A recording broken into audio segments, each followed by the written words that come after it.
பிரியமானவர்களே, மாதாவை பற்றி சொல்லணும் அப்படின்னா ஒரு 4 வார்த்தை, இதை மட்டும் மனசில் வச்சுங்க. 4 வார்த்தைகளுக்குள்ளே மாதாவினுடைய வாழ்க்கையை சுருக்கி விடலாம். சிறுமியாய் இருந்தபோது உலகம் அறியாதவளாய் இருந்தாள்.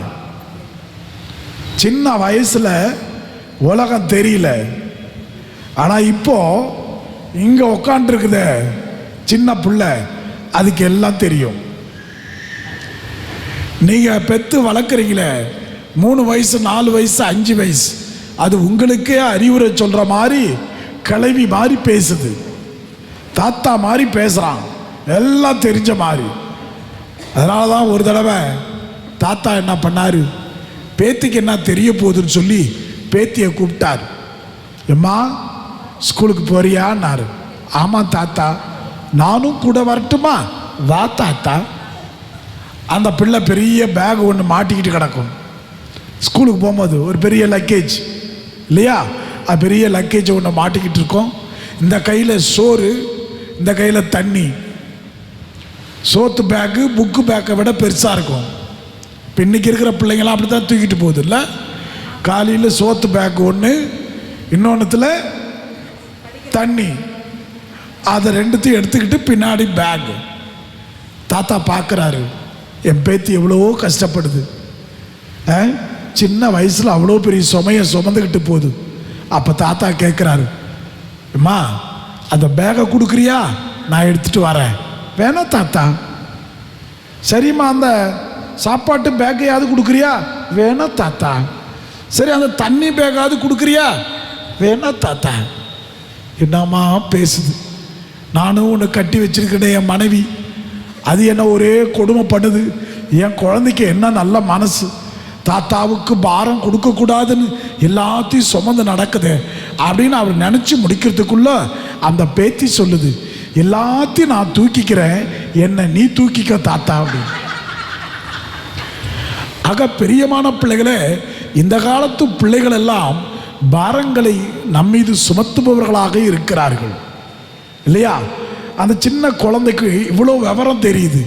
ஆனால் மரியாள் சிறுமியாய் இருந்தபோது உலகம் அறியாதவளாய் இருந்தாள். பருவம் எய்திய பொழுது இறைவன் கொடுத்த சவாலை ஏற்றாள். இறைவன் என்ன சவால் கொடுத்தாரு? என்ன சவால் கொடுத்தார் மாதாவுக்கு? எல்லாம் கிறிஸ்தவங்களே கிடையாது,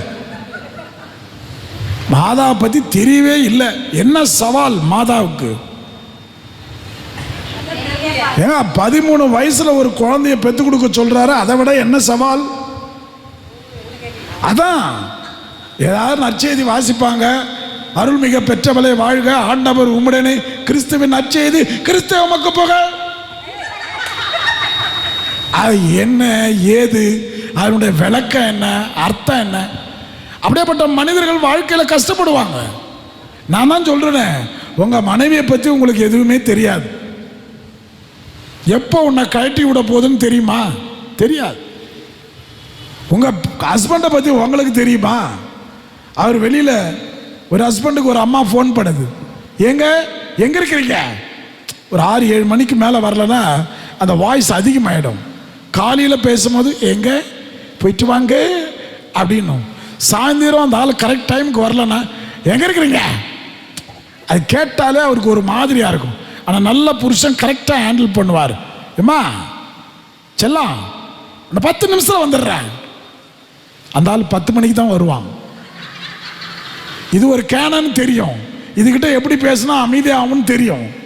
நமக்கு யாரையும் பற்றி தெரியாது.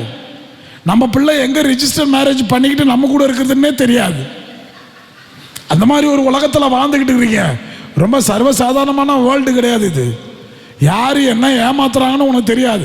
நீ நினச்சிக்கிட்ட, oh my girl has gone to the college. காலேஜா? மெரினா பீச்சில் பார்த்துறேன், அங்கேயா காலேஜ் இருக்கு, லேடிஸ் காலேஜ். எல்லாம் அப்படிதான் நடக்கும். ஆக பிரியமான பிள்ளைகளை, நீங்கள் நினைக்க பிரகாரம் நடக்காது. உங்களுக்கு யாரை பற்றியும் தெரியாது. என்னை பற்றி தெரியுமா? எனக்கு உன்னை பற்றி தெரியாத? ஒன்று யாருக்கு யாரை பற்றி தெரியாது. எங்க வீட்டுக்கார பற்றி எனக்கு நல்லா தெரியும். எனக்கு தெரியும். அண்ணன் தெரியாது. என் பிள்ளைய பத்தி எனக்கு நல்லா தெரியும். அப்புறம் என்ன சொல்ற? கல்யாணம் ஆன பிறகு எப்படி மாறிட்டான் ஃபாதர், எனக்கு அப்பவே தெரியுமா அவன் மாறுவான்னு. உன் புள்ள தானே, உனக்கு தெரியல. அதான் சொல்றேன். அதாவது இந்த சுமைகளை, பாரங்களை கடவுளிடம் இறக்கி வையுங்கள். நம்ம எல்லாருமே இந்த மனுஷனை நம்பி நம்பி அவங்கிட்ட போய் விஷயத்தை சொல்லிக்கிட்டு இருக்கோம். மாப்பிள்ள எங்க வீட்டில் இப்படி நடந்து போச்சுப்பா. அப்படியா? உங்க வீட்டில் மட்டுமா நடக்குது? என் வீட்டில் நடக்குது, அவன் வீட்டில் நடக்குது, எல்லாரும் வீட்லையும் நடக்குது. எல்லாருமே பாரங்களை சுமக்கிறவர்கள். பாரம் இல்லாதவங்க யாரா இருக்கிறீங்களா? ஏமா உனக்கு ஏதாவது பாரம் இருக்கா? உங்க அப்பா அம்மா தான் உனக்கு பாரம். எல்லாருக்கும் ஒரு பாரம் இருக்கு. வெயிட் இல்லாதவன் இல்லை இந்த உலகத்தில், கஷ்டம் இல்லாதவன் இல்லை, ப்ராப்ளம் இல்லாதவன் இல்லை. வந்திருக்கிற மூஞ்சிங்கெல்லாம் பார்த்தா தெரியுது நிறைய ப்ராப்ளம் இருக்குன்னு. எல்லாம் மூஞ்சி தூக்கி வச்சுன்னுக்கிறீங்க. ஏதோ ஒன்று ஓடிக்கிட்டு இருக்கு மனசுல. இது தீருமா? இது நடக்குமா? இது கிடைக்குமா? இது வருமா? இது போமா? அதை பத்தி நினைக்காத. இறக்கி வச்சுட்டு நீ சர்வசாதாரணமா போ. Let God will take care. நம்மளால முடியாத விஷயத்தை கடவுள் பார்த்துக்குவார் அப்படின்னு சொல்லிட்டு போனோம். இந்த டெக்னிக்கை நான் சொல்லி தரல, அந்தோனியாரும் சொல்லி கொடுக்குறாங்க, மாதாவும் சொல்லி தராங்க. ஆக பருவம் எய்திய பொழுது இறைவன் கொடுத்த சவாலை ஏற்றாள். என்ன சவால்? அந்த இயேசுவை பெத்து கொடுக்கணும். தாயாய் மாறிய பொழுது தன் அன்பு மகனை தாரை வார்த்து கொடுத்தாள். ஒரே பிள்ளை கொடுத்துட்டா. விதவையாய் சிலுவையின் அடியில் நின்ற போது உனக்கும் எனக்கும் தாயானால். கைத்தட்டி மாதாவை பாராட்டு. கிரேட் மாதா. பெரிய ஆளு மாதா, சாதாரணமான ஆளு. கை குமிச்சுன்னு கிடக்குது. இயேசுநாதர் கை வச்சுன்னு இருப்பாரு. இவங்க ரெண்டு பேருக்குள்ள தான் வித்தியாசம். இந்த கை குமிச்சா என்ன வேலை, என்ன அடையாளம்? கை குமிச்சுனா டக்கு டக்குன்னு பதில் சொல்லுங்க ப்ளீஸ். வேற சாமியார்களுக்கு மாறி அப்படியே சொல்லுவாரு கவனிக்கலாம் கிடையாது. டக்கு டக்குன்னு பதில் சொல்லணும். கை குமிச்சா என்ன அர்த்தம்? தாழ்ச்சி, ஹம்பிள், ஒபீடியன்ட். அதுக்கு பேர் தான் கை கும்பிடுறது. வாங்க சார், வாங்க வாங்க வாங்க சார், கல்யாண வீட்டில் வாங்க அப்படியே சொல்லுவீங்க. அவன் மொய் வைக்க போறதில்ல. அவன் மொய் வைக்க போறதில்ல. 500 ரூபாய் ஒரு காலத்தில் ஏதோ கோபால் 500 ரூபா, ஜோசப் 1000 ரூபா அப்படின்னா இப்போ எவனையும் சொல்லி முடியல. சொல்றதுக்குள்ள மாப்பிள்ள போயிட்டு ஜிபே பண்றேன்றான். பண்ணவே இல்லை. அந்த மாதிரி திருட்டு உலகத்தில் வாழ்ந்துகிட்டு இருக்கோம். எல்லாமே கவர். கவருக்குள்ள 200 ரூபா வச்சுட்டு 5 பேர் தின்ட்டு போறான் மட்டன் பிரியாணிய.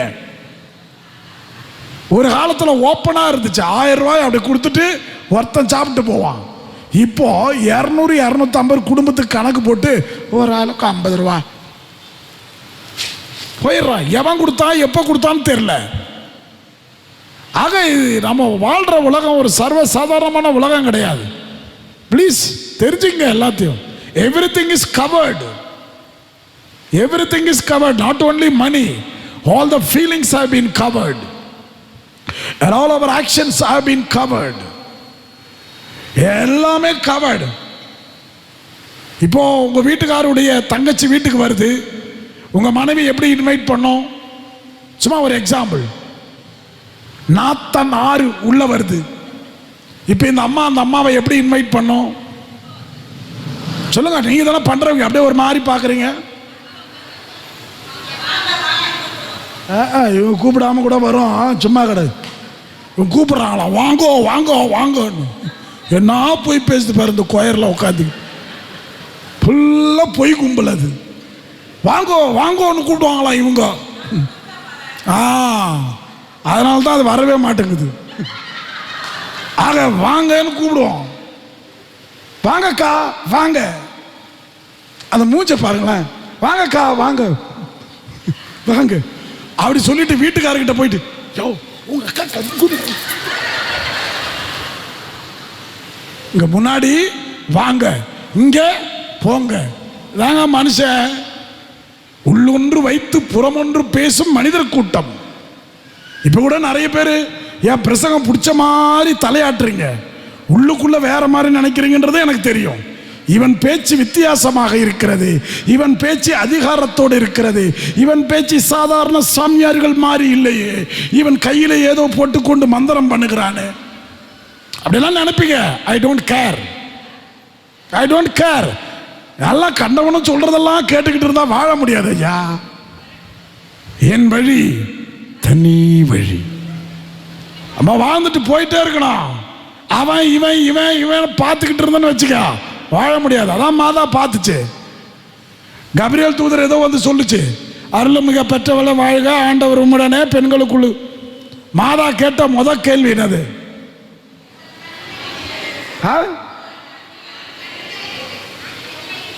இது எங்கனமாகும்? என்ன கேள்வி இது? கபிரியேல் தூதர் ஒரு தடவை ஆடி நின்றுடுச்சு. இது எங்கனமாகும்? நானும் கணவனை அறியேன். நானா இருந்தாலும் சொல்லியிருப்பேன், ஏண்டிய விஷயம் தெரியாம நான் வந்து சொல்றேன், எங்கனமாகும் கண்ணி ஆயிடுச்சுன்ற நானும் அந்த திட்டிருப்பேன் மாதாவை. கபிரியேல் தூதர் ஆடி போய் நிக்குது. அது நினைச்சுக்கிட்டு இருக்கு கபிரியேல் தூதர் கடவுள் எல்லாத்தையும் சொல்லியிருப்பார் போல இருக்கு. நம்ம போய் சும்மா போய் இடையில போறவர் தானே தூதர். தூதன்றவங்க யாரு? Carrying the word of God, that's all. அதுக்கு மேலேயோ கீழேயோ எதுவும் பேசக்கூடாது. ஆண்டவர் என்ன சொல்றாரோ அதை மட்டும் தான் சொல்லணும். இடையில நான் போய் சேர்த்து சொல்லுவேன். நீங்க சொல்றீங்க இல்லையா? இப்போ நான் ஒன்று சொன்னேன்னு வச்சுக்க, இந்த அக்கா கிட்ட, அக்காவா அம்மாவா எது வேணா கூப்பிடாம கூட இரு, பிரச்சனையே கிடையாது. சொன்னேன்னு வச்சுக்க, கடைசியில் அந்த அண்ணாச்சிக்கிட்ட போய் முடியும் போது என்னாச்சு? ஏன் அந்த ஆள் செத்து போயிட்டானாடி, நான் உயிரோடு இருக்கிறேன், இவ்வளோ வருஷம் இருப்பேன் அப்படின்னு அவங்க கிட்ட சொல்றேன். அது அங்கே போய் சேரும் போது அந்த ஆள் நாளைக்கு செத்துருவான மடி. இந்த உலகம் அப்படிதான். அதான் மாதா கேக்குது, இது எங்கடம் ஆகும்? நானும் கடமனை அறியேன். அந்த ஒரு கேள்வியில தான் பதில் கிடைத்தது. கடவுளால் ஆகாதது ஒன்றுமில்லை. ஆகவே மாதாவும் மகிமைகளை எப்படி சொல்லுவேன்? மனசுக்குள்ளே இருக்குதம்மா, எப்படி பாடுவேன்? நல்லா கை தட்டி மக்களை. சுகர் வராது, சுகர் டவுன் ஆயிடும், மாத்திரை போட வேண்டாம். மாதாவும் மகிமைகளை எப்படி சொல்லுவேன்? மனசுக்குள்ளே இருக்குதம்மா, எப்படி பாடுவேன்? ஓர்க்கார சிறுவனுக்கு முடம் நீக்கி வாழ்வளித்தாய், பால்கார சிறுவனுக்கு பக்கம் வந்து காட்சி தந்தாய். ஓர்க்கார சிறுவனுக்கு முடம் நீக்கி வாழ்வளித்தாய், பால்கார சிறுவனுக்கு பக்கம் வந்து காட்சி தந்தாய். அலை மோதும் கடல் நடுவே அன்படித்த புயலினிலே, அலை மோதும் கடல் நடுவே அன்படித்த புயலினிலே, கத்தளித்த கப்பலையே தாங்கி கரை சேர்த்தவளே, தாங்கி கரை சேர்த்தவளே. மாதாவும் மகிமைகளை எப்படி சொல்லுவேன்? மனசுக்குள்ளே இருக்குதம்மா, எப்படி பாடுவேன்? தீராத நோய்களெல்லாம் உன் தீர்த்தத்தினால் தீருமம்மா, பாராத இன்பமெல்லாம் வந்து எம்மை சேருதம்மா.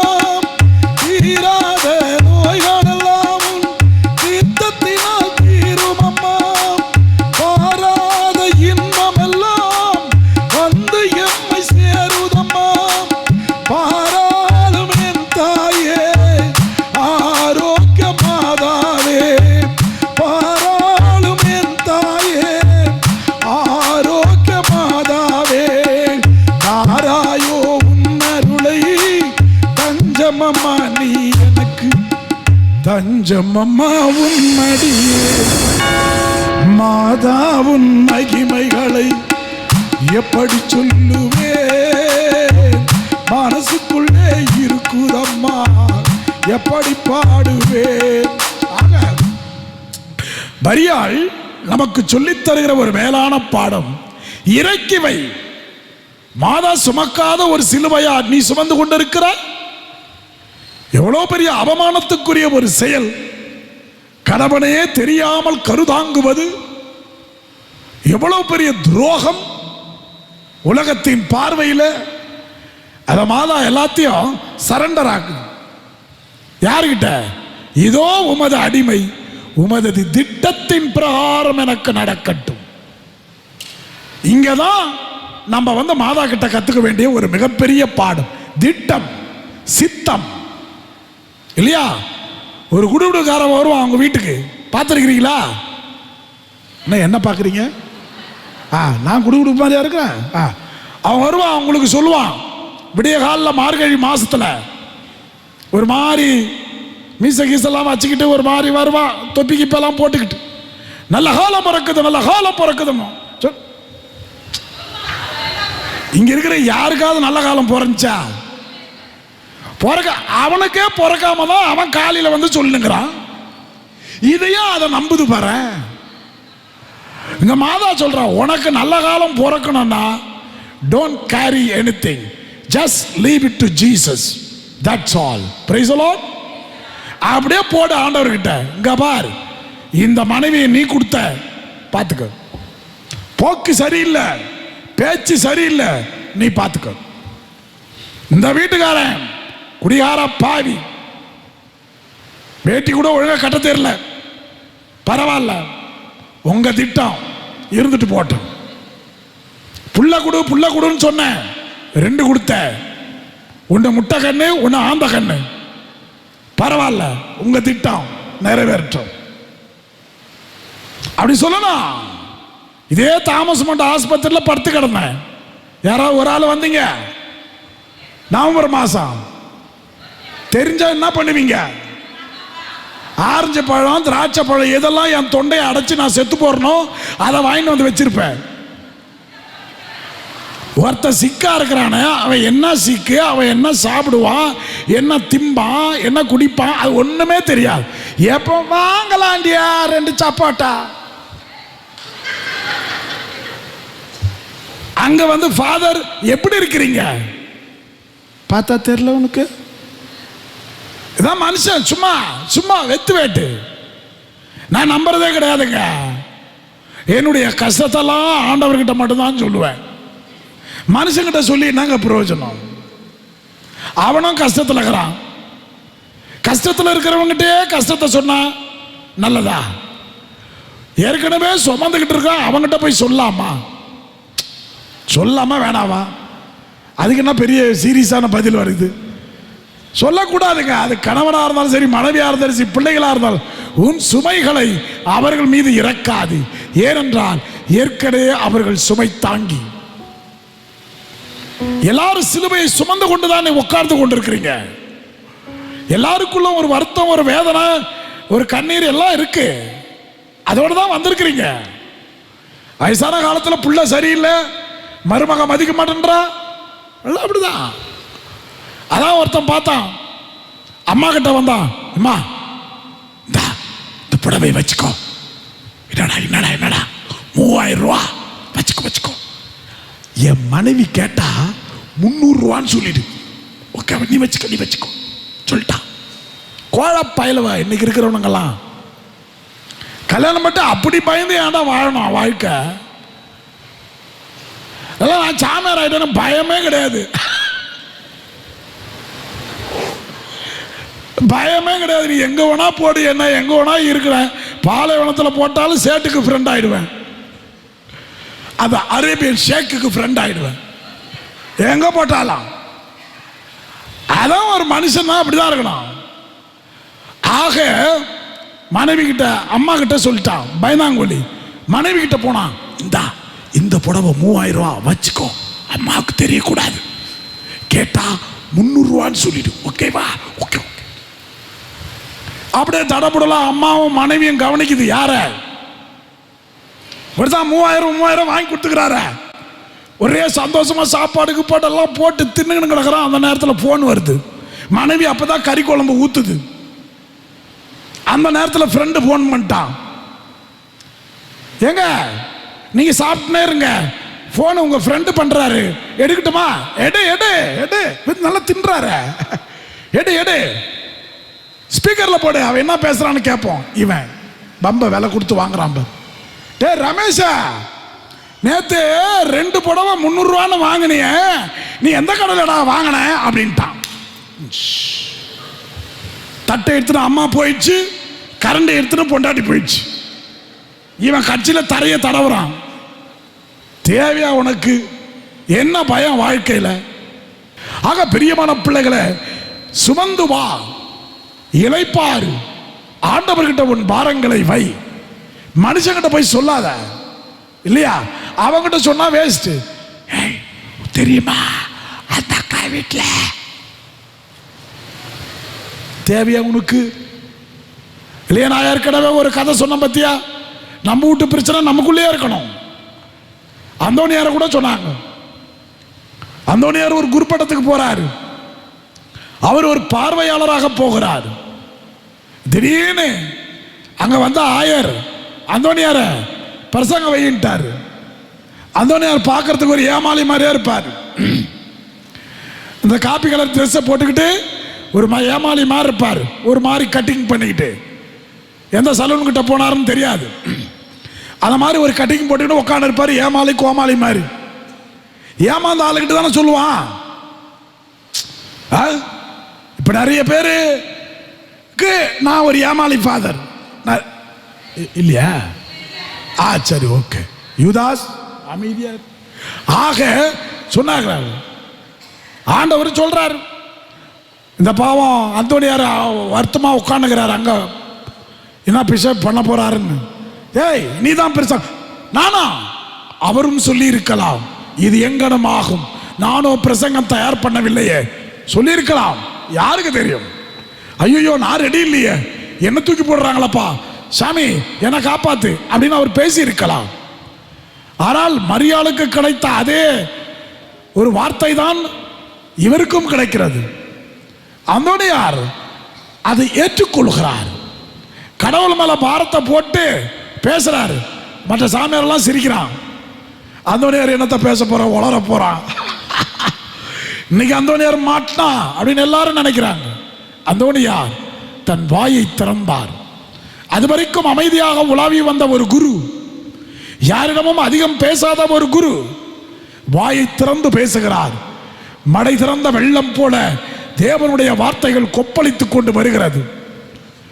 ஆகவேதான் அந்தோனியார் நன்னாக்கு அழியாத அந்தோனியார் என்று பெயர் பெற்றார். விசுவாசத்தின் தப்பறைக்கு எதிராக தப்பறையாக வந்த கொள்கைகளை முறியடித்தார். ஆக அந்த சரண்டரிங் தான், என்னால முடியாது, கடவுளால் எல்லாம் முடியும், அதை தான் எங்கனும் ஆகும், நானோ கணவனை அறியேன். மரியா, நம்மளும் சொல்லணும், நான் பார்த்துக்கிறேன், உன் பிள்ளைங்க வருது, வந்தேம்மா எக்ஸாம் ரொம்ப கஷ்டமா இருக்கு, எப்படி எழுத போறேன்னு தெரியல. டேய், உங்க அப்பா நான் இருக்கிறேன்டா, கவலைப்படாத, போய் எழுது அப்படின்னு சொல்லப்படாது. என்ன சொல்லணும்? என்ன சொல்லணும்? கடவுள்கிட்ட பிரார்த்தனை பண்ணிட்டு போமா, ஆண்டவர் பார்த்துக்குவாரு அப்படின்னு சொல்லி வளர்க்கணும். அதுக்கு பேர் தான் ஆண்டவர் மீது பாரங்களை வைப்பது, இல்லையா? அதனால்தான் நம்ம எல்லாம் பாடுறோம், கருவிலே தாயின் கருவிலே. கைத்தட்டிக்க, நல்லா கைத்தட்டி பாடலாம். கருவிலே தாயின் கருவிலே உருவான நாள் முதலாய் கண்மணி போல காத்து வந்தீரே. கருவிலே தாயின் கருவிலே உருவான நாள் முதலாய் கண்மணி போல காத்து வந்தீரே. என்ன தவம் செய்தேனும் தெரியலையே, என்னில் இவ்வளவாய் அன்பு வைத்தீரே. ஆராதிப்பேன் நான், ஆராதிப்பேன் நான், ஆயுளால் எல்லாம் ஆராதிப்பேன் நான். கருவிலே தாயின் கருவிலே உருவான நாள் முதலாய் கண்மணி போல காத்து வந்தீரே. ஆண்டவர் வேதத்தில் மிக அழகா சொல்றாரு, பால் குடிக்கிற குழந்தையை தாய் மறந்து போனாலும் உன்னை நான் மறக்க மாட்டேன். அது எப்படி சொன்னாருன்னே தெரியல. இன்னைக்கு அந்த வார்த்தை சரியா இருக்கு. பால் குடிக்கிற குழந்தைய விட்டுட்டு அந்த ஐடி கம்பெனிக்கு போயிடுது. போதா இல்லையா? வீட்டில் இருக்கிற அம்மா ஆயாவா மாறுது. ஆயான்னா ஸ்கூலை பெருக்கி துடைக்கிறதுக்கு பேர் தான் ஆயா. பாயாவா? ஆயா. ஆயான்றதுக்கு அர்த்தம் அதான். ஸ்கூலை சுத்தம் பண்றது, அங்க இருக்கிற டாய்லெட்ஸை சுத்தம் பண்றது, அங்க இருக்கிற சின்ன சின்ன குழந்தைகளை பார்க்கறதுக்கு பேரு ஆயா. இன்னைக்கு உங்களை எத்தனை பேர் ஆயாவா நடத்துறாங்க? பெத்த பிள்ளைங்க. நீ ஸ்டைலா சொல்லிக்கலாம், நான் பாட்டி நான் பாட்டி நான் பாட்டின்னு. இல்லை, நீ ஆயா. நான் அப்படிதான் சொல்லுவேன். ஆக பெரியமான பிள்ளைகளை நம்மளை முறையோடு நடத்துகிறவர் இந்த உலகத்தில் எவரும் கிடையாது. யாரும் முறையோடு நடத்துவது கிடையாது இல்லையா? அப்பா அம்மா அந்த ஒரு ஸ்தானத்திற்கு மரியாதை கொடுக்கிற பிள்ளைகள் இன்று இல்லை. கேளு, உங்க அப்பா எங்கடா போனா? அந்த ஆள் வெளியில இருக்கிறான். உங்க அம்மா அந்த பிசாசு அந்த சக்கம் போயிருக்கு. இவ்வளவுதான் நமக்கு பேரு. நீங்க நினைச்சுக்கிறீங்க நம்மளை எல்லாரும் மதிக்கிறாங்க, நம்மளை எல்லாரும் கேர் பண்றாங்க. ஒருத்தர் அதான் சொல்ல ஆண்டவன், பால் குடிக்கிற குழந்தையை தாய் மறந்து போவாள். புட்டி பால் கொடுத்து அந்த குழந்தைய வளர்ப்பாங்க. பசும்பால் கூட கொடுக்கூடாது. இப்போ ஏதோ ஒரு டப்பாவில் ஒன்று வருது, அதை கலந்து கொடுக்குறாங்க. ஆஸ்பத்திரியில் கேட்டேன், ஒரு பிள்ளை குழந்தை பெத்தாச்சு, பால் கொடுக்கக்கூடாதுன்னு சொல்லிட்டாங்க டாக்டர்ஸ். வேண்டாமா, அது தப்பு செய்யாத, உன்னுடைய உடல்நிலை சரியில்லைன்ட்டாங்க. சரி, என்னதான் பண்றது? பசும்பால் கொடுக்கலாமா பிள்ளைக்கு? கொடுக்கக்கூடாது. பவுடர் பால் அது ஏதாவது கலக்கி கொடுக்கலாம். முடிஞ்சு போச்சு. உலகத்திலேயே உயர்ந்த பாசம் தாய் பாசம். காரணம் என்னன்னா, இரத்தமே பாலாக தன் குழந்தைக்கு கொடுப்பதனால் அவளுக்கு அந்த பேர்.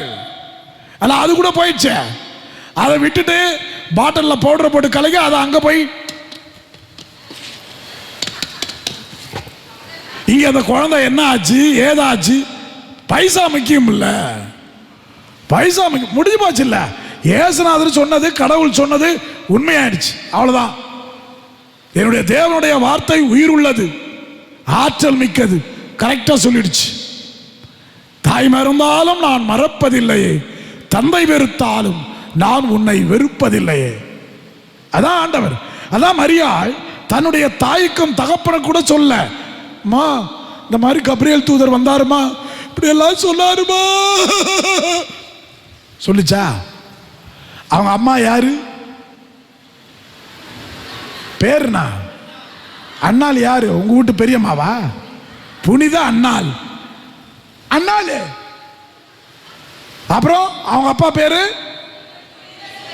இவ்வளவுதானே. இப்பதானே சொன்ன புனித ஜோக்கின்னு சொல்லு. நல்ல பிள்ளைங்க, வெரி குட். இது அப்படியே ஜாக்கின்னு சும்மா அப்படியே அடிச்சு விடுறது. இந்த மதிப்பே உனக்கு தர முடியலன்னா உன்னை எப்படி மதிப்பான் பிள்ளை? அம்மா அப்பான்னு ஒரு புனிதர்களுக்கு புனித ஜோக்கின்னு சொல்ல வர நான் கேட்பேன். அப்படி நீ பதில் சொல்லணும். ஆக அவங்க ரெண்டு பேருக்கிட்ட டிஸ்கஸ் பண்ணல மாதா. ஆனா இவங்களை விடுங்க, அந்த சூசி எப்படியாவது கூப்பிட்டு சொல்லியிருக்கலாம்ல. யார் அந்த சூசி எப்பற? நிச்சயதார்த்தம் முடிஞ்ச ஆளு. யோ இங்க வா, சூசா இங்க வா, இப்படி கபிரியேல் தூதர் வந்தாரு, இப்படி சொன்னாரு, என் வயித்துல ஒரு குழந்தை வளருது. குழந்தையோ அவரு சூச்சப்பர் சாக்காயி உழுந்திருப்பாரு, அது வேற விஷயம். பட் இருந்தாலும் இதை எதையுமே மரியாள் யாரிடமும் சொல்லவில்லை என்றால், தன் பாரங்களை தானே சுமந்து கொண்டு ஆண்டவருடைய பாதத்தில் அதை வச்சிட்டா. அதனால தான் மரியாளால் பாட முடிந்தது, வலியோரை அகற்றினார், செல்வரை வெறுங்கையராய் அனுப்பினார், தாழ்ந்தோரை உயர்த்தினார். எல்லாம் யாரை குறிச்ச? அவளை குறிச்சே பாட்டா. என்ன ஒசத்துட்டாரு, இந்த ஏழையை ஒசத்துட்டாரு, இந்த வறியவன் மீது கடவுள் கண்ணு வச்சிட்டாரு. அப்படி ஆகவே எந்த ஒரு மனிதன் தன் பிரச்சனைகளை தன் பாரங்களை இறைவன் மீது இறக்கி வைக்கிறானோ அவன் ஒரு நாள் உயர்த்தப்படுவான். Praise the Lord. எந்த ஒரு மனிதன் தன் பாரங்களை அடுத்தவன் மீது இறக்கி வைக்கிறானோ அவன் ஒரு நாள் இழப்படுவான். உன் கஷ்டம் அவளுக்கு தெரியாது, அதனாலதான் நம்ம பாடுறோம், என் இதயம் யாருக்கு தெரியும், என் வேதனை யாருக்கு புரியும், என் தனிமை என் சோர்வுகள் யார் என்னை ஏற்றக்கூடும், யார் என்னை ஏற்றக்கூடும், என் இதயம் யாருக்கு தெரியும், என் வேதனை யாருக்கு புரியும், என் தனிமை என் சோர்வுகள் யார் என்னை ஏற்றக்கூடும், யார் என்னை ஏற்றக்கூடும். ஆக ஒரு காலத்தில் சாமியாருங்கெல்லாம் ஞானஸ்தானம் கொடுத்துக்கிட்டு இருந்தாங்க. அவங்க பேர் வைப்பாங்க, லூர்து மேரி, ஆரோக்கிய மேரி, சூச மேரி, அந்தோனி சாமி, அப்புறம் ஜோசப்பு, சூச அப்படின்லாம் பேர் வச்சிருப்பாங்க. காணிக்க மேரி, யார் யார் காணிக்க மேரி யாரா இருக்கிறீங்களா? காணிக்க போடாதவங்களுக்கு தான் அந்த பேர் வைப்பாங்க. ஆரோக்கிய மேரி யாரா இருக்கிறீங்களா? உடம்பெல்லாம் நோய் இருக்கிறவங்களுக்கு தான் அந்த பேர் இருக்கும். ஆக பிரியமானவள ஒரு காலத்தில் சாமி பேர் வச்சாரு, இப்ப நீங்க தான் பேர் வைக்கிறீங்க. மூஞ்சிக்கு முகரைக்கும் செட்டே ஆகாது. டங் டுங் டிங் பிங் குங் நேது. முக்கியமாக இந்த திருநெல்வேலி நாகர்கோயில் தூத்துக்குடியில் இப்படிதான் பேரு, புரியாது. அது பேருக்கு அந்த மூஞ்சிக்கு அர்த்தமே தெரியாது, எதோ வச்சுன்னு கிடக்கும். நானும் இருந்தேன் அங்கதான். சொல்ல என்னடா பேரு வைங்க ஃபாதர், நான் சொல்ற பேரை வைங்க. சாமியார் அவர் தான்டா பேர் வைப்பேன். அது அந்த காலம், நீ வை, நான் சொல்றத வை. இப்படி ஒரு வருஷம் கல்யாணம் ஆன உடனே போச்சு. ஒரு வருஷம் அமைதியா இருப்பாங்க கணவன் மனைவி, புதுசுங்க இல்ல. அதுக்கப்புறம் அதுக்கு போடுற சண்டை தெருவுக்கு வரும். ஒரு குழந்தை பிறந்த உடனே 2 சண்டை போட்டுக்குது. குழந்தைக்கு என்ன பேரு வைக்கலாம்? குழந்தை பேர்ல உன் பேரு அவங்க பேரு இவங்க பேரு எல்லாம் இருக்க வேண்டிய அவசியம் கிடையாது. அவனுக்குன்னு ஒரு தனி ஐடென்டிட்டி. அவன் பேரை வை, வைக்கிறது இல்ல. எங்க அப்பா பேரை வை. யாரு? அந்த பையன் சொல்றான் எங்க அப்பா பேரை வை, அந்த பொண்ணு சொல்லுது எங்க அப்பா பேரை வை. அது இப்ப ஈக்குவல் ரைட்ஸ் இல்ல. ரெண்டும் எங்க அப்பா எங்க அப்பா எங்க அப்பா எங்க அப்பா சண்டை. அவங்க அப்பா பேரு ஜானு, இந்த அம்மா அப்பா பேரு பாலு, ஜான் பாலு. ஏமா உங்க பங்கு சாமியார் கிடையாதுமா, நீங்க வேற பிரச்சனையில் போட்டு கொடுக்குற எல்லாம். நீங்க பயங்கரமான ஆள் எனக்கு தெரியும். எனக்கு இப்படி ஜானு பாலுன்னு இருந்துச்சு. அப்ப அந்த சண்டை பயங்கரமா முத்துனோன்னா பக்கத்து விட்டு ஆள் வந்துட்டான். என்னையா சண்டாங்க? ஜான் வைக்கலாமா பால் வைக்கலாம்? என்ன பிரச்சனை இப்போ? வை ஜான் பால் ராஜ், வை ஜான் பால் ராஜா. அந்த பொண்ணு யோசிக்குது, ஜானு உங்க அப்பன், பாலி எங்க அப்பன், ஜான் பால் நம்ம பங்கு சாமியாரு, இந்த ராஜ்ன்றவன் யாரு? தான் எம்ஐ ராஜ். எவன் ஏன் இடையில வந்தான்? உன் பிரச்சனைய நீ அவன் மேல இறக்குனதுனால அவன் உன் பிரச்சனைக்குள்ள வந்துட்டான். அதனால இவனால எனக்கு தீர்வு கிடைக்கும், அவளால தீர்வு கிடைக்கலாம் நினைக்காத. ஆபிரகாம் தன் மகனை கூட்டு போறாரு திருவண்ணாமலைக்கு. ஆபிரகாம் பையன் யாரு? ராசாத்தியா? ஈசாக்கு. ஈசாக்குன்னா என்ன அர்த்தம்? ஏங்க அந்த காலத்துல பேருக்கெல்லாம் ஒரு அர்த்தம் இருந்துச்சு. ஈசாக்குனா சிரிப்பின் மைந்தன் என்பது பொருள். சாரா இருக்குல்ல, சாரா யாரு? ஆபிரகாம் பொஞ்சாதி. அது சிரிக்குது. இந்த வயசுல போய் குழந்தை பிறக்கலாம், ஒரு கேவலமான சிரிப்பு. அந்த கேவல சிரிப்புக்கு பிறந்தவன் தான் ஈசாக். எனவே அவன் சிரிப்பின் மைந்தன். சோ அவனை கூட்டிட்டு போறாரு. எந்த மலைக்கு? திருவண்ணாமலைக்கா பாரு. 2-3 பேர் சொல்லிட்டான். அதனால தான் அப்படி மாத்தி சொன்னேன். நீ அப்படி உளருவேன்னு எனக்கு தெரியும். எங்க கூட்டு போறாரு? இந்த ஜனங்களுக்கு எவ்வளோ சாமியாருங்க இருந்தாங்க, பைபிளை பத்தியே சொல்லியா? என்ன மலை?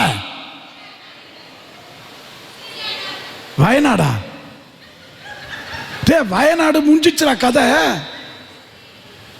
என்ன மலை? மோரியா. மோரியா சீனா மலையா? திருத்த முடியாதுப்பா. நம்ம மோரியா மலைக்கு கூட்டு போறாரு. எதுக்கு? சுத்தி காமிக்கிறதுக்கா? பிக்னிக் ஸ்பாட்டா? அது டூரிஸ்ட் இடமா?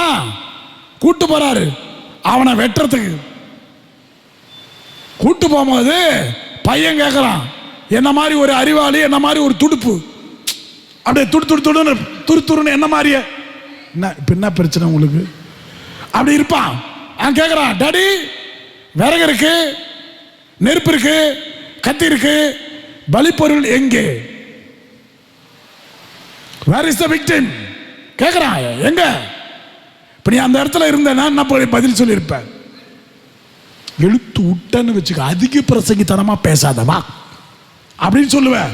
அபிரகாம் மிக அழகா சொல்றார் பார். என்ன வார்த்தை சொல்றார்? ஆண்டவர் பார்த்து கொள்வார். இதாங்க உங்க பதிலா இருக்கணும். உங்க வாழ்க்கையில் அந்த கண்ணீர், கவலை, வேதனை, வருத்தம், துக்கம் வரும்போதெல்லாம் கடவுள் பார்த்து கொள்வார். let God see to that. let God see to that. அவ்வளவுதான். அது பேர் தான் விசுவாசம். சும்மா இறக்கி வைக்க கூடாது. கடவுள்கிட்ட இறக்கி வச்சா அது ஆசீர்வாதமாக ஒரு நாள் மாறும் அப்படின்ற நம்பிக்கையோடு இறக்கி வைக்கணும். மனுஷங்கிட்ட போய் அழாத உட்காந்து, என்ன இந்த பையன் இப்படி பண்ணிட்டாங்க, அவங்க நீ சொல்லும் போது அவன் என்ன தெரியுமா நினைப்பாங்க? இது என்ன ராட்சசியா பண்ணுச்சோ, அவன் இப்படி பண்ணியிருக்கிறா. சொல்லுக்கா. உனக்கு பரிதாபப்பட இந்த உலகத்துல யாரும் கிடையாது. 12 சீடர்களை வச்சிருந்தார, அதுல ஒரு மனுஷன் அந்த பாழ்வெளியில தேவனுடைய வார்த்தைகளை கேட்டுக் கொண்டிருந்த போது அவங்களுக்கு சாப்பாடு போடணும்னு ஆண்டவர் சொன்ன போது, போடுங்க ஆண்டவரே, நீர் வல்லவர், நல்லவர், நீர் சக்தி வாய்ந்தவர், உம்மால் முடியும்னு சொன்னானுங்களா? இல்லையே. இந்த உலகத்திலேயே இன்னொரு உயிர்கள் மீது பரிதாபப்பட தெரியாதவன் மனிதன். நாய் மீது பரிதாபப்படுவான். நாய், குருவி, கோழி, பூனை, அதுக்கு மேலெல்லாம் பரிதாபப்படுவான். அது வாக்கிங்க, அதுக்கு நல்லா சோறு வாங்கி தருவான். கடைசியில் அவன் தான் கடி வாங்குவான். அது வேறு விஷயம். எல்லாம் செய்வான். பக்கத்தில் இருக்கிற ஒரு மனுஷன் மேல ஒரு பரிதாபப்பட ஒருத்தரும் கிடையாது. எங்கேயோ ஒருத்தர் 2 பேர் நல்லதை செய்யறதுனால தான் மழை பெய்யுது. அதுவும் மெட்ராஸுக்கு வரும் பாரு ஒரு மழை, பெருமழையா வரும். வீட்டை கொஞ்சம் தூக்கி கட்டிக்கோ. எப்படியாப்பட்ட மழை வரும்னு தெரியாது. நாங்கெல்லாம் மவுண்ட்ல இருக்கிறோம். ஹலோ, அங்கதான் நிலச்சரிவே வரும், அங்கதான் லேண்ட்ஸ்லைடே வரும். பீச் ஓரத்தில் இருந்தா தான் பிரச்சனை, உனக்கு தான் பிரச்சனை. அப்படியே அந்த கோயில் இப்படி இறங்கி வந்துடும். என்ன பண்ணுவேன்? மேல இருக்கிற கோயில இறங்கி வந்தா என்ன பண்ணுவேன்? தேடி பங்கு கோயில் போச்சேடா. அவ்வளவுதான். எது எப்படி நடக்கலாம் ஒன்றும் தெரியாது. அதனாலதான் ஒண்ணுமே செய்ய முடியாத நீ ஏன் உன் சுமைகளை சுமக்கிறாய்? தூக்கி போடு. இந்த பாத்துக்கப்போ, ஆண்டவரை பாத்துக்கோ. இல்லனா நீங்கள் ஆலயம் வருவது வீண். ஒருத்தன் வந்து உட்கார்ந்து மாட்டான். ஒரு மாட்டு வண்டி வரும், சுமையை ஏற்றி வைக்கலாம். மாட்டு வண்டி வந்துச்சு, அந்த ஆளு சுமையை தூக்கி தலைமையில வச்சுன்னு மாட்டு வண்டி மேல உட்கார்ந்து மாட்டான். மாட்டு வண்டி எதுக்கு வருது? உன் சுமைகளை சுமந்து போக வருகிறது. நீ என்ன பண்ற? அது மேலே உட்காந்துக்கிட்டு தூக்கி வச்சிருக்கிற. நம்ம இப்படிதான் அப்படிதான் பண்றோம். கோயில்ல நல்ல பியூஸ்ல உட்காந்துக்கிட்டு சுமையை அங்கே சுமந்து வச்சுக்கிட்டு சென்று வாரங்களை பூஜை முடிஞ்சா அதோடய போறது. இதை இறக்கி வை. என் பையன் தான் பிரச்சனை, என் வீட்டுக்காரர் தான் பிரச்சனை, என் மக தான் பிரச்சனை, பக்கத்து வீட்டுக்காரர் தான் பிரச்சனை. அதான் இங்கே சொல்லுமா, பிரச்சனை வராது. தெருவில் போய் சொன்னா பிரச்சனை. ஆக ஒருத்தன் கடைசியா முடிச்சிடுறேன். ஒருத்த கனவு கண்டானா, ஒரு பூனையை முழுங்குற மாதிரி கனவு கண்டான். கனவு கண்டுட்டு டாக்டர் கிட்ட போறான். டாக்டர் ஸ்கேன் பண்ணி பாருங்க, நான் ஒரு பூனையை முழுங்கிட்டேன் அப்படின்னு. ஐயோ அப்படிலாம் ஒன்றும் இல்லையா, ஒரு ஸ்கேனெல்லாம் போட்டு பார்த்தாச்சு, ஒன்றும் கிடையாது. 4-5 டாக்டரை பார்த்தா எல்லாரும் சொல்லிட்டாங்க. கடைசியில் இன்னொரு டாக்டரை பார்த்தான், பெஸ்ட் டாக்டரா அவரை போய் பார்த்தான். அவர் போய் பார்த்தோன்னே அவருக்கு தெரிஞ்சிச்சு இது அரலூசு, இதுக்கு ஏதோ பிரச்சனை இருக்கு அப்படின்னு தெரிஞ்சிச்சு. டாக்டர் என்ன பண்ணாரோ, ஆமாப்பா ஸ்கேன் எடுக்கணும், கொஞ்சம் லைட்டெல்லாம் ஆஃப் பண்ணுறோம், அமைதியாரு அப்படின்னு சொல்லிட்டு படுக்க வச்சாராம். ஏன்னா லைட்டு போட்டால் பூனை ஓடிடும், அதனால் லைட் ஆஃப் பண்ணிவிடுவோம், நம்ம ஸ்கேன் எடுப்போம். அவன் அப்படியே கண்ணை முழிக்கிறதுக்குள்ள அந்த ஸ்கேனிங்கில் பூனையை வரைஞ்சிட்டாராம். பூனையை வரைஞ்சிட்டு லைட்டை போடு ஸ்கேன் ரிப்போர்ட் எடுத்துட்டு வா, இங்கே பாருப்பா உன் வயிற்றுல கண்டிப்பாக பூனை இருக்குப்பா. டாக்டர் அப்போ ஆப்ரேஷன் பண்ணவே? ஆமாம், என்னைக்கு சொல்லு, நாளைக்கே பண்ணிடுங்க. நாளைக்கு ஆப்ரேஷன் வந்துரு. நர்ஸுக்கெல்லாம் கூப்பிட்டாரு டாக்டர். இந்த மாதிரி அரலூசு ஒன்று வந்துச்சு இல்லையா, அது பூனை முழுகிடுச்சின்னு ஊரே ஏமாத்தின இருக்கு. நம்ம என்ன பண்ணுவோம், அவன் வந்த உடனே ஒரு அனஸ்தேசியா கொடுத்து மயக்க ஊசியை கொடுத்து படுக்க போட்டு கரெக்டாக அவன் முழிக்கும் போது ஒரு பூனையை கையில் வச்சுக்கிட்டு குட்டியை அந்த சைடில் கையோன்னு ஓடுற மாதிரி பண்ணிட்டோம்னா அவனுக்கு பூனை போயிடுச்சுன்னு நம்பிடுவான். பண்ணிடலாமா? Okay doctor. அடுத்த நாள் வந்தா எல்லாம் மயக்க மீச்செல்லாம் கொடுத்தாச்சு. அப்புறம் அப்படி போட்டு லைட்டை போட்டு ஒரு பூனை குட்டியை தூக்கி போட்டாங்க. கையோன்னு ஓடுது, வெள்ளை கலரில் ஓடிச்சு பூனை. ஐயோ டாக்டர் பூனை எடுத்துட்டீங்களா? எப்போ? அது உயிரோடு தான் இருந்துச்சா வயிற்றுல? ஆமாண்டா. ஆனால் டாக்டர் என் வயிற்றுல கருப்பு பூனல்ல போயிருக்கு, இப்போ ஓடினது வெள்ளை பூனல்ல. அந்த மாதிரி தான் நிறைய பேர் ஜபத்துக்கே வந்து உட்காந்துக்கிறான். பூனையை முழுகின மாதிரியே, இல்லாத பிரச்சனை இருக்கிற மாதிரியே நினச்சிக்கிட்டு உக்காந்துக்கிறது, இல்லாத பயத்தை இருக்கிற மாதிரியே. மாதா எப்போ ஆண்டவர்கிட்ட இதோ மத அடிமணி இறக்கி வச்சாலோ அதுக்கப்புறம் மரியாள் வாஸ் ரிலாக்ஸிங். ஒரு அந்த பயமோ அந்த கவலையோ அந்த வேதனையோ இருந்தா என்னான்மா இறைவனையே பாட்டு பாட முடியுமா? பாட முடியுமா? இல்ல அவ்வளவு வேதனை வருத்தம் இருந்தா எலிசபெத்தை போய் பார்த்திருப்பியா? பிக்னிக் போயிருக்கு, யாரை பார்க்க? எலிசபெத்தை பார்க்கறதுக்கு இந்த குட்டிமா பிக்னிக் போகுது. 96 மைல்கள் நடந்து போறா. 3 மாச கர்ப்பிணி போகுது. போக முடியுமா? இது அவமானமா இருக்கு, அசிங்கமா இருக்குமே அப்படின்னாக்கா வீட்டுக்குள்ளே படுத்து கிடக்க வேண்டியதானே. ஏதுக்கு மரியாள் வெளியே வரா? என்னைக்கு சிலதை தூக்கி போடுறியோ அன்னைக்கு நீ வெளியே வரலாம். தூக்கி போட ஆண்டவர்கிட்ட. மனசுக்குள்ள பூனெல்லாம் என்னென்ன பூனை வச்சிருக்கிறீங்களோ அந்த பூனையெல்லாம் இறக்கி வைங்க. இந்த சைடில் நாய்க்குட்டியா இருக்கும் போலுக்குது, இந்த சைடு புழுக்குட்டியா இருக்கும் போலுக்குது, அது எல்லாத்தையும் இறக்கி வை. சுமந்துக்கிட்டு இல்லாத ஒன்றா இருக்குது. எனக்கு டாக்டர் இங்கே நிறைய பேர் ஆஸ்பத்திரிக்கு போகிறது என்னன்னா ஹார்ட் பெயினா. உள்ளே போனோடனே டாக்டர் சொல்லுவார், கேஸ்ரா, டேய் உனக்கு கேஸ்ரா, போடா போடா போடா. இங்கே வலிச்சாலே ஹார்ட் வலிக்குது. நிறைய பேருக்கு அதான் பிரச்சனை, பூனை வந்துருச்சு அப்படின்னு. ஆக இல்லாத ஒன்றை இருப்பதாக நினைக்கிறாய், அதையும் இறக்கி வை. மரியாள் இறக்கினாள், ஆகவே ஆண்டவன் அவளை உயர்த்தினார். Praise the Lord. அதனால நீ இறக்கி வை. இந்த திருவிழா நாட்கள்லையாவது உன் கஷ்டத்தை, கண்ணீரை, வேதனை, வருத்தத்தை, துக்கத்தை, சோர்வை, அசிங்கத்தை, உன் கணவன் பிடிக்கலையா, மனைவி பிடிக்கலையா, பிள்ளைங்க பிடிக்கலையா, சாமியார் பிடிக்கலையா, என்ன பிடிக்கலையா, உன்னையே உனக்கு பிடிக்கலையா, இறக்கி வை. இப்ப நமக்கு யாரையும் பிடிக்கலன்னு சொன்னா கடைசியில் பதில் என்ன வரும்னா எனக்கே என்ன பிடிக்கலன்னு அர்த்தம். அர்த்தம் அந்த சாமியார் மோசமா, அந்த சாமியார் மோசமா, அந்த சிஸ்டர் மோசமா, அவன் மோசமா, நீ மோசம். இதுதான் சைக்காலஜி சொல்லுது. ஒருத்தன் அவன் சரியில்லை அப்படின்னா நீ சரியான கண்ணை கொண்டு பாரு. உனக்கு பச்சை கலர் பிடிக்கும்னா பச்சை கண்ணாடி போட்டுக்கா. அதுக்காக ஊரெல்லாம் பச்சை பெயிண்ட் அடிச்சு வைப்ப. என்றோ நடந்த சம்பவத்தை சொல்லுகிறேன்.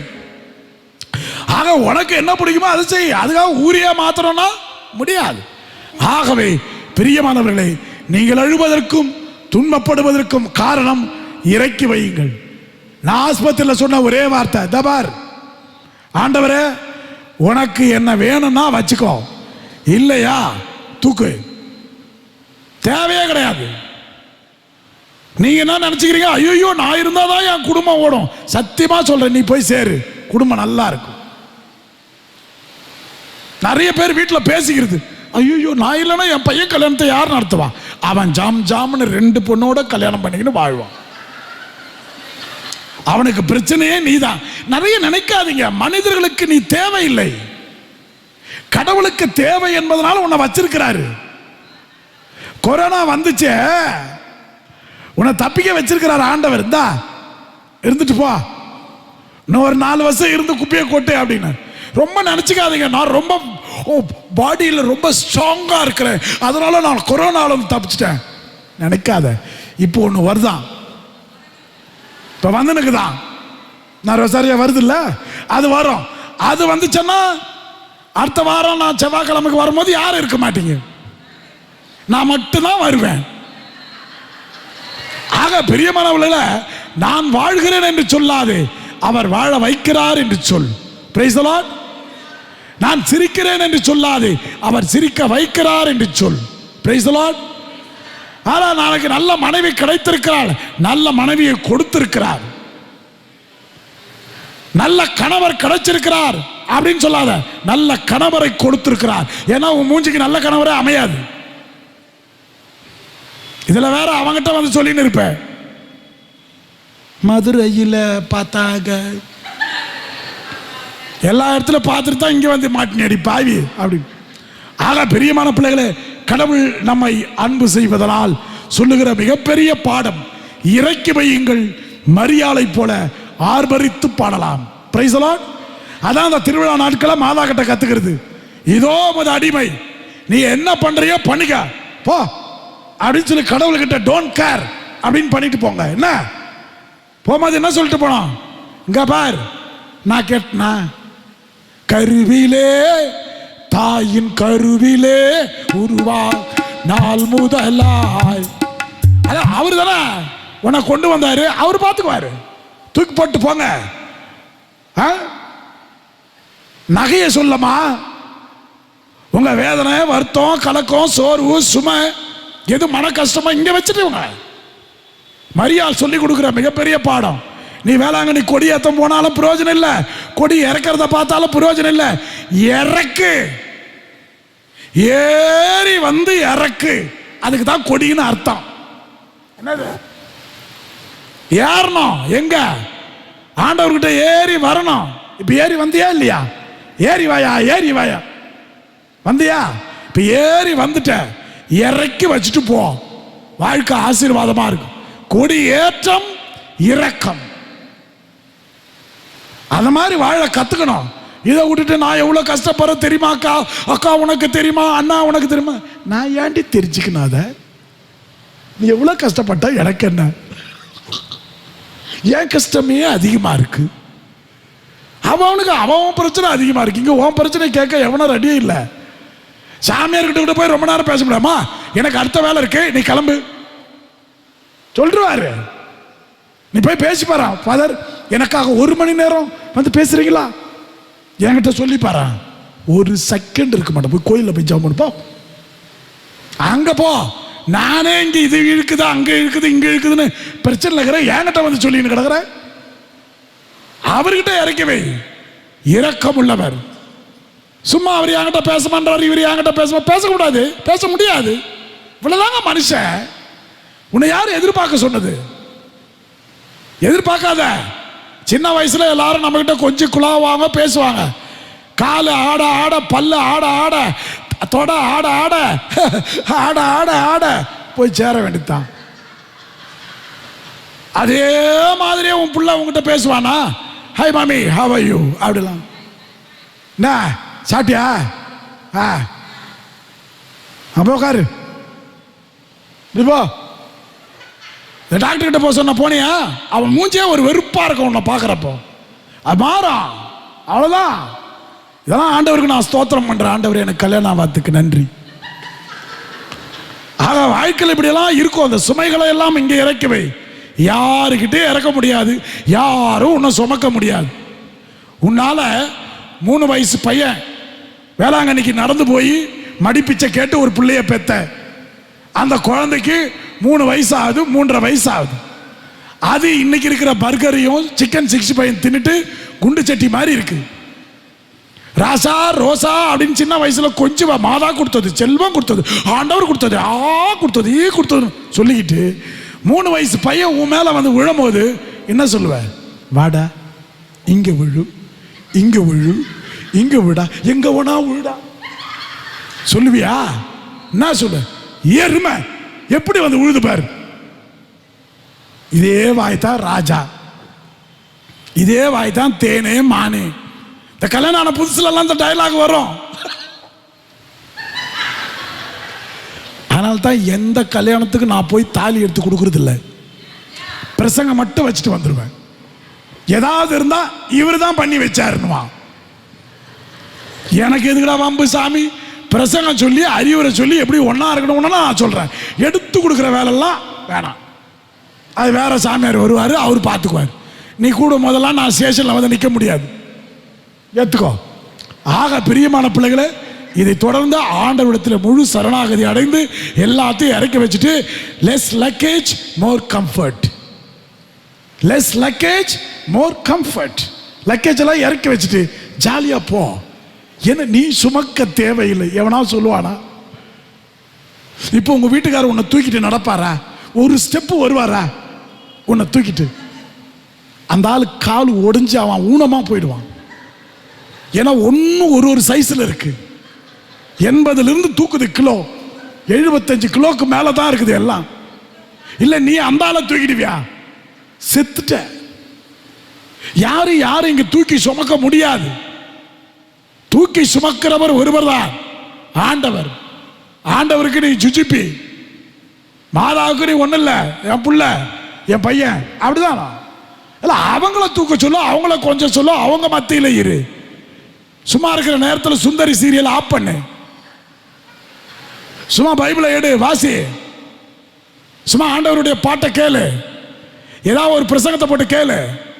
ரொம்ப போர் அடிச்சா யூடியூப்ல எம்ஐராஜ் ஃபாதர் அடி, நான் வந்து நிற்பேன். எப்படி மார்க்கெட்டிங் பண்றான் பாரு. எனக்குன்னு யூடியூப் எல்லாம் கிடையாது, சைக்கிள் டியூபே இல்லை எனக்கு எதுக்கு யூடியூப். ஆக பிரியமானால் அதில் நம்பிக்கையும் கிடையாது. ஆகவே தயவு செய்து சொல்லுகிறேன், உங்கள் சுமைகளை கடவுளை தவிர வேறு எவனிடமும் இறக்கி வைக்காதீர்கள். இங்கே இறக்கினால் ஏற்றம் பெறுவீர்கள். ஆமென்.